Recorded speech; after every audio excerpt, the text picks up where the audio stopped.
Are you constantly dreading going to the gas station knowing that you just filled up a few days ago?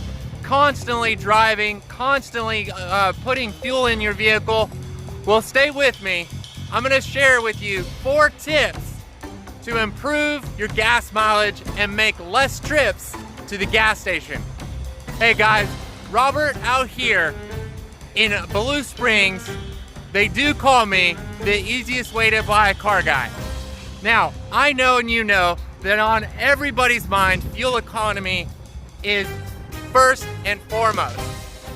Fuel's not getting any cheaper, and it seems like we drive a lot more than we used to in the years past.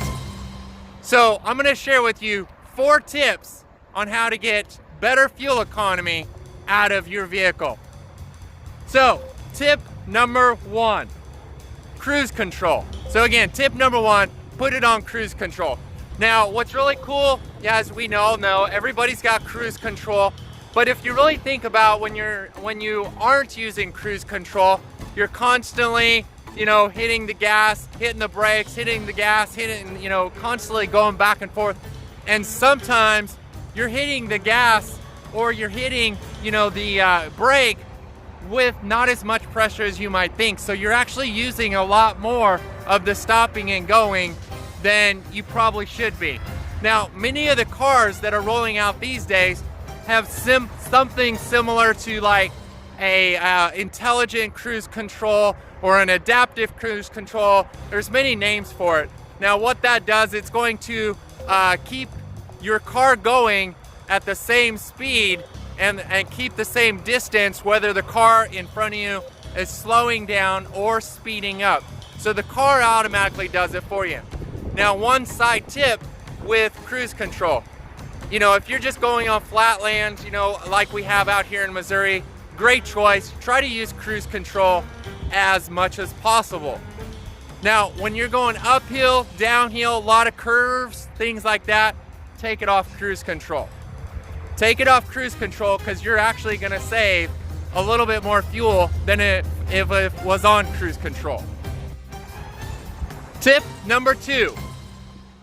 Technology has come a long ways. The engineers that build these vehicles, they constantly are enhancing fuel economy, miles per gallon, and things like that. But what a lot of these vehicles have, especially when it comes to SUVs, is some type of roof rack. Now with the roof racks, if you don't need them, take them off. The big things on the top of the vehicle that you put stuff in, take it off.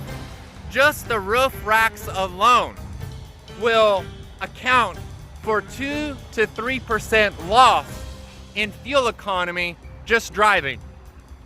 That's right, 2 to 3%. Now it doesn't sound like a whole lot, but when you do some of these other tips as well that I'm mentioning in this video, you're gonna see upwards of 10, 12, 13, maybe even 14% increase in your fuel economy just by following these few little steps.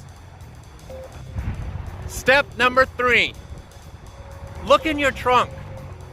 For every 100 pounds worth of stuff, and I did say stuff, that you have in your trunk, it's gonna eat up about 2 to 3% again of your fuel economy. So if you have a bunch of stuff in your trunk, get rid of it. Put it in the garage, throw it away, donate it, to somebody that could use of those things. You're gonna also notice that a lot of your vehicles these days do not come with a spare tire. They just come with an inflator kit, also to help reduce weight in the vehicle to increase the fuel economy. So again, if you want another 2 to 3%, check out your trunk. Step number 4, check your PSI on your tires. Now, what's really nice about the vehicles and the tires, on the tires, it's actually gonna say what PSI you should have when it comes to the pressure inside that tire. The other thing is most vehicles, you're able to open the driver's side door and there's a sticker right there that's also going to show you. Now, they've been, many companies have done many surveys and tests and things like that. And they have found that here in the United States, just because of tires being underinflated, about 1.2 billion is wasted every year because of tires being underinflated. So again, this is Robert Strong, the easiest way to buy a car guy, just giving you 4 steps to simply increase your fuel efficiency, increasing your miles per gallon. Hope you have a great day. If there's others that you have thought about or you know about, comment below. Tell me what your thoughts are. I look forward to any other tips or ideas that you can share with everybody. Hope you have a great day. Bye-bye.